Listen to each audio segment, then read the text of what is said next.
দর্শক, সকাল থেকে একাত্তর টেলিভিশনে এর রিপোর্টাররা কিন্তু অক্লান্ত পরিশ্রম করে আপনাদেরকে জানাচ্ছিল তারেক রহমানের এই যাত্রা, স্বদেশ প্রত্যাবর্তনের যে খবরাখবর এবং লাখো জনতার যে আবেগ অনুভূতি উপলব্ধির কথা, সেই কথা কিন্তু আপনাদেরকে জানাচ্ছিল। এবং একটু জানাতে চাই, রুহুল আমিন আমার আরেক সহকর্মী বসুন্ধরায় রয়েছেন। বসুন্ধরার যে পথ দিয়ে আসলে এবার কেয়ার হসপিটালে তারেক রহমানকে বহনকারী বাসটি যাবে, সেই পথে রয়েছেন। তার কাছে একটু যেতে চাই। রুহুল আমিন, আপনি নিশ্চয়ই শুনতে পাচ্ছেন। রুহুল আমিন, একটু জানতে চাই সেখানে যে নেতাকর্মীরা অপেক্ষা করছেন তারা কি বলছেন, সেখানকার আনন্দ চিত্রটা আমাদেরকে জানাবেন।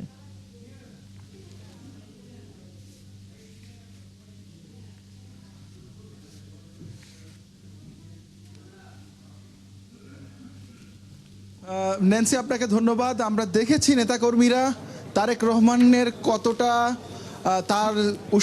তাকে কতটা উষ্ণ অভ্যর্থনা দিতে চাচ্ছেন এবং তাকে এক পলক দেখতে চাচ্ছেন। আপনি জানেন যে একটা সময় পতিত সরকারের দীর্ঘ একটা সময়ে তারেক রহমানের বক্তব্য প্রচার করা, খবর প্রচার করা, তারেক রহমানকে দেখানো পত্রপত্রিকা টেলিভিশনে, সেগুলো আদালতের মাধ্যমে নিষেধ ছিল।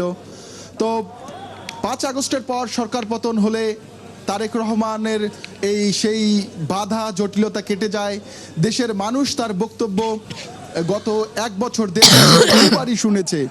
কিন্তু টিভিতে দেখা আর একবার কাছ থেকে দেখা, প্রিয় নেতাকে, নিজের নেতৃত্বকে কাছ থেকে দেখা, এই দুইটার যে যোজন যোজন দূরত্ব, সেই জিনিসটা কিন্তু আজকে আমরা মাঠে বুঝতে পারছি। লাখ লাখ মানুষ সেই বিমানবন্দর থেকে 300 ফিট সড়ক পর্যন্ত, সমাবেশ স্থল পর্যন্ত, এবং সমাবেশ স্থল থেকে এভার কেয়ার হাসপাতাল পর্যন্ত সড়কের প্রতিটি ইঞ্চি ইঞ্চি অজস্র নেতাকর্মী দাঁড়িয়ে আছেন। সব বয়সী, সব ধর্মের, নারী পুরুষ, এবং আমরা অনেক কম বয়সী ছেলে মেয়েদেরকেও আসতে দেখেছি আজকের এই সমাবেশে। তারা একবার এই তারেক রহমান যে আজকে প্রত্যাবর্তন করলেন, এই দিনটিতেই তারেক রহমানকে তারা দেখতে চান এবং তারা নিজেরাও এই ঐতিহাসিক দিনের অংশ হতে চান। সেই উচ্ছ্বাস, সেই প্রেরণা এবং সেই ভালোবাসা আমরা আজকে এখানে হাজারো নেতাকর্মীর মুখে দেখেছি। এবং আরেকটি বিষয় উল্লেখ করলেই নয়, বিশেষ করে তারেক রহমানের নিরাপত্তা যারা দিচ্ছেন, সেনাবাহিনীর সদস্যরা, বিজিবির সদস্যরা, পুলিশ সদস্যরা, গোয়েন্দা সদস্যরা এবং অন্যান্য আইনশৃঙ্খলা রক্ষাকারী বাহিনীর সদস্যরা, প্রতিটি কর্মী আমরা দেখছি সকাল থেকে তারা নাওয়া খাওয়া তাদের আজকে প্রায় বন্ধ। তারা সকাল থেকে, আমরা যেমন রাস্তায় আছি, সকাল থেকে সড়কে আছি, ঠিক একইভাবে এই লাখ লাখ মানুষকে তারা নিয়ন্ত্রণে রাখছেন, সুশৃঙ্খল পরিবেশ বজায় রাখছেন। এবং একই সঙ্গে এটাও স্বীকার্য যে বিএনপি নেতাকর্মীরা আজকে অত্যন্ত ধৈর্যের পরিচয় দিচ্ছেন। তবে তারা তাদের নেতাকে একবার কাছ থেকে দেখার যে স্বাদ এবং তাদের মোবাইলে নেতার একটি ছবি ক্যাপচার করার যে শখ, সেটি কিন্তু আমরা দেখেছি যে নেতার গাড়ি ঘিরে হাজার হাজার নেতাকর্মী, হাজার হাজার কর্মী সমর্থক, তারা যেন সরছেনই না। ফলে এই গাড়ি বিমানবন্দর থেকে সমাবেশস্থলে আসতে একটি দীর্ঘ সময় লেগেছে।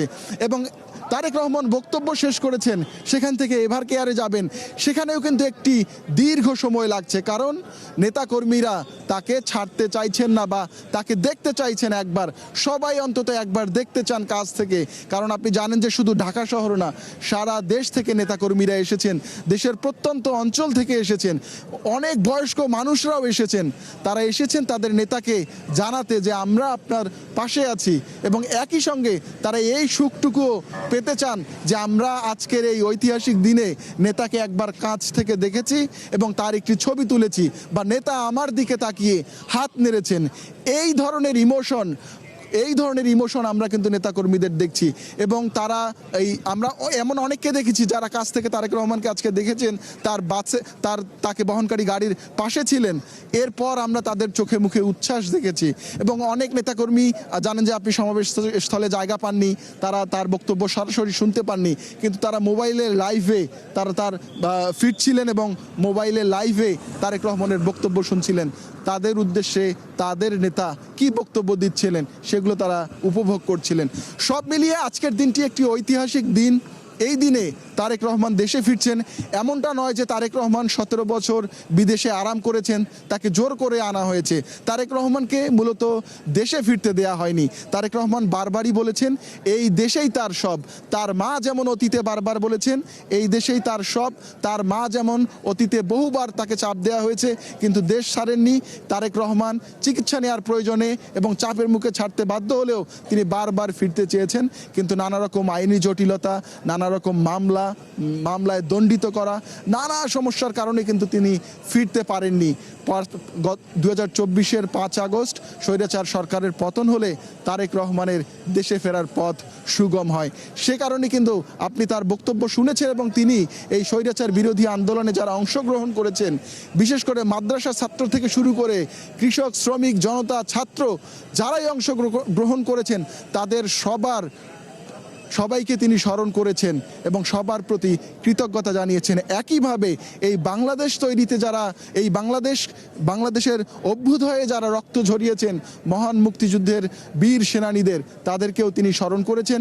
একইভাবে 75-এর নভেম্বরে যে বিপ্লব হয়েছিল সেই বিপ্লবের নায়কদের তিনি স্মরণ করেছেন।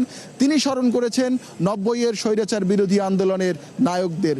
এভাবে তিনি এই বাংলাদেশের গণতান্ত্রিক অগ্রযাত্রায়, গণতান্ত্রিক আন্দোলনে যারা অংশগ্রহণ করেছেন তাদের সবাইকে স্মরণ করেছেন এবং তাদের সবার প্রতি কৃতজ্ঞতা প্রকাশ করেছেন।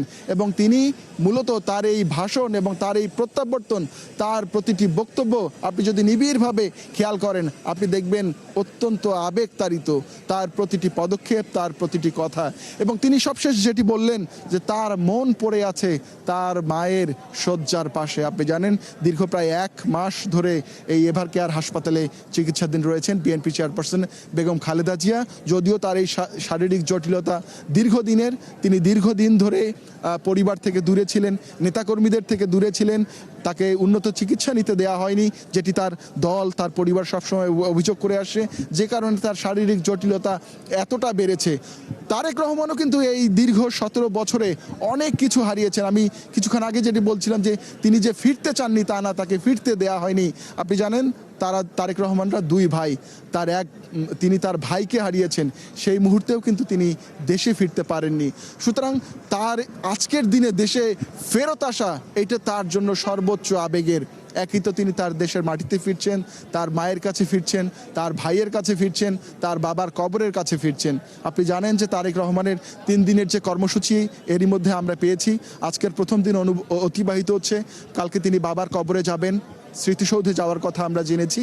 এরপর দিন তিনি তার নির্বাচন কমিশনে যাবেন ভোটার তালিকায় নিজের নাম অন্তর্ভুক্তির জন্য, এবং এরপর জুলাই বিপ্লবের অন্যতম পুরোধা আততায়ীর হাতে নিহত শহীদ ওসমান হাদি কদিন পরে ইলেকশন, সেই ইলেকশনে তিনি চেয়েছেন দেশবাসী যেন তাকে সমর্থন দেন, তার প্রার্থীদের সমর্থন দেন, তাকে সরকার গঠনে সমর্থন দেন। তাহলে তিনি যে প্ল্যান তৈরি করেছেন তার দেশের জন্য, দেশে একটি শান্তিপূর্ণ পরিবেশ এবং দেশের অর্থনৈতিক উন্নয়নের জন্য, সেই অর্থনৈতিক উন্নয়ন এবং সেই শান্তিপূর্ণ পরিবেশ তিনি নিশ্চিত করবেন। এই জন্যই তিনি দেশবাসীর সমর্থন চেয়েছেন। এর পাশাপাশি আপনি দেখবেন যে তারেক রহমান আজকের বক্তব্যে এবং তার ফেসবুকের স্ট্যাটাসে তিনি কোরআনের একটি আয়াত উল্লেখ করেছেন। তিনি বলেছেন আল্লাহর উদ্দেশ্যে যে আল্লাহ যেটি বলেছেন যে আল্লাহ যাকে ইচ্ছা ক্ষমতা দেন, যাকে ইচ্ছা ক্ষমতাকে যার কাছে ইচ্ছা ক্ষমতা কেড়ে নেন, যাকে ইচ্ছা সম্মানিত করেন, যাকে ইচ্ছা অসম্মানিত করেন। অর্থাৎ তারেক রহমান যে আজকে দেশে ফিরলেন তিনি নিশ্চয়ই অনেক সম্মানিত অনুভব করছেন। লাখ মানুষ রাস্তায় দাঁড়িয়ে তাকে স্বাগত জানাচ্ছে, পুরো দেশ তার জন্য অপেক্ষা করছে, অন্তর্বর্তী সরকার তার নিরাপত্তায় নিবিড়ভাবে যুক্ত আছে এবং প্রতিটি পদক্ষেপ প্রয়োজনীয় ব্যবস্থা নিয়েছে। তো এই যে তার প্রতি যে সম্মান, নিশ্চয়ই এটিতে তিনি আবেগতাড়িত এবং এজন্য তিনি সৃষ্টিকর্তার দরবারে লাখ কোটি শুকরিয়া জ্ঞাপন করেছেন। একইভাবে তার আগামীর সরকার কেমন হবে সেটিরও কিন্তু তিনি রূপরেখা দিয়েছেন। তিনি বলেছেন তিনি একটি ন্যায়পরায়ণ শাসন ব্যবস্থা গড়ে তুলতে চান এবং এক্ষেত্রে তিনি উল্লেখ করেছেন রাসূলুল্লাহ সাল্লাল্লাহু আলাইহি ওয়াসাল্লামের, যিনি ইসলাম ধর্মের সবশেষ নবী, যিনি ইসলামকে পূর্ণাঙ্গ রূপ দিয়েছিলেন, আল্লাহর ওহির মাধ্যমে তিনি তার ন্যায়পরায়ণতার কথা উল্লেখ করেছেন। অর্থাৎ রাসূলুল্লাহ সাল্লাল্লাহু আলাইহি ওয়াসাল্লাম তিনি যেই সময় মক্কা এবং মদিনা শাসন করেছেন, সেই কিভাবে শাসন করেছেন, কিভাবে ন্যায়পরায়ণতার প্রয়োগ করেছেন, সবার প্রতি তার দরদ কেমন ছিল, সেই বিষয়গুলো কিন্তু তিনি ইঙ্গিত করেছেন। এবং এটি আরও ইলাবোরেটলি কিন্তু তিনি বলেছেন, সবার আগে বলেছেন যে বাংলাদেশে যেমন পাহাড়িরা থাকে, বাংলাদেশে তেমনি সমতলের মানুষ থাকে, বাংলাদেশে মুসলমান, হিন্দু, বৌদ্ধ, খ্রিস্টান সব ধর্মের মানুষ থাকে। তিনি সবাইকে স্মরণ করেছেন, তিনি সব শ্রেণী পেশার মানুষকে স্মরণ করেছেন, তিনি কৃষককে স্মরণ করেছেন, ছাত্র জনতাকে স্মরণ করেছেন, শ্রমিকদের স্মরণ করেছেন, সবাইকে স্মরণ করেছেন। তিনি চান সবার জন্য শান্তিপূর্ণ একটি দেশ গড়ার তার যে প্রত্যয়, তিনি তার এই ভাষণে তুলে ধরেছেন। একই সঙ্গে দেশের অর্থনৈতিক যে মুক্তি, সেই মুক্তি নিয়ে তিনি কাজ করতে চান, সেই বক্তব্যই তিনি তুলে ধরেছেন। আর এজন্য তিনি দেশবাসীর সমর্থন চেয়েছেন, দোয়া চেয়েছেন।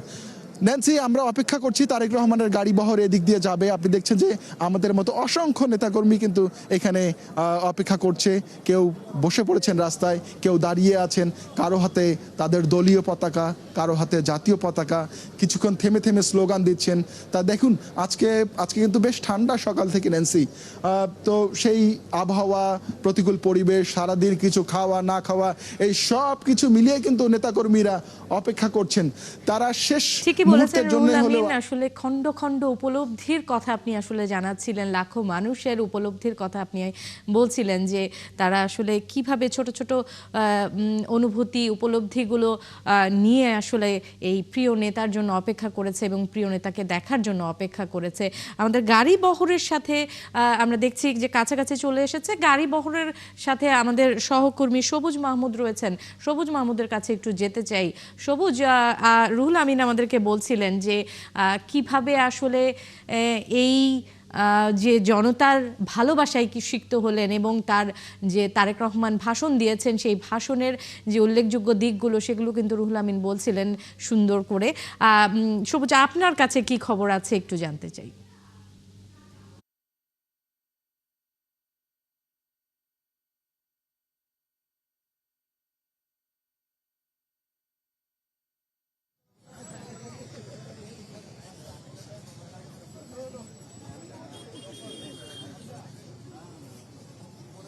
ন্যান্সি, এই মুহূর্তে কিন্তু তারেক রহমান যে 300 ফিটের যে মঞ্চে ছিল, সেই মঞ্চ থেকে এই মুহূর্তে এবারকের হাসপাতালের দিকে যাচ্ছে। আমরা সেই গাড়ি বহরের পেছনে আছি। আমার ঠিক সামনেই তারেক রহমানের সেই যে লাল গাড়িটি, যেটি লেখা আছে সবার আগে বাংলাদেশ, যে গাড়ির মধ্যে তারেক রহমান আছে, একটু সামনেই সেই গাড়িটি আছে।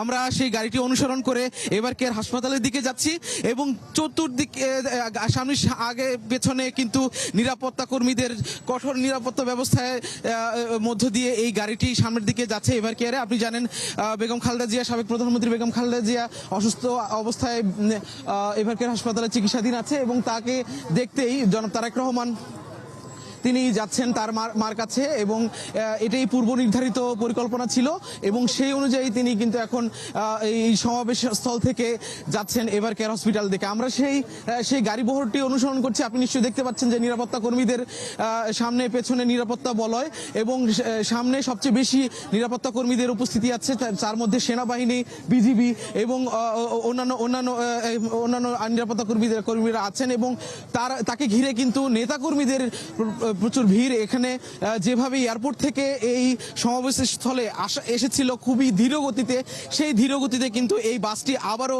এভারকেয়ার হসপিটালের দিকে সামনের দিকে এগিয়ে যাচ্ছে এবং আমরা সেই গাড়ি বহরটিকে অনুসরণ করে হেঁটে যাচ্ছি।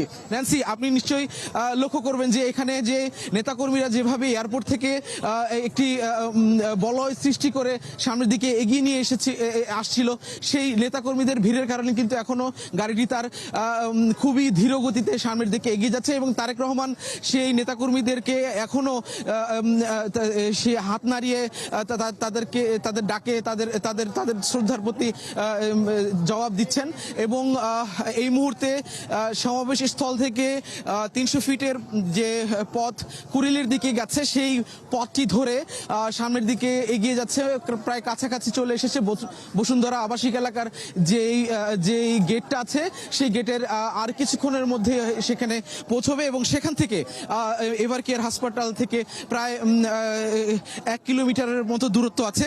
সেই দূরত্বটা পরেই কিন্তু এভারকেয়ার হাসপাতালে যেতে পারবে এবং এখানে কিন্তু কঠোর নিরাপত্তা ব্যবস্থা, চতুর্দিকে বাসটি ঘিরে সেনাবাহিনীর, বিজিবি এবং অন্যান্য নিরাপত্তা কর্মীরা কঠোর নিরাপত্তার মধ্য দিয়ে বাসটিকে এগিয়ে নিয়ে যাচ্ছে।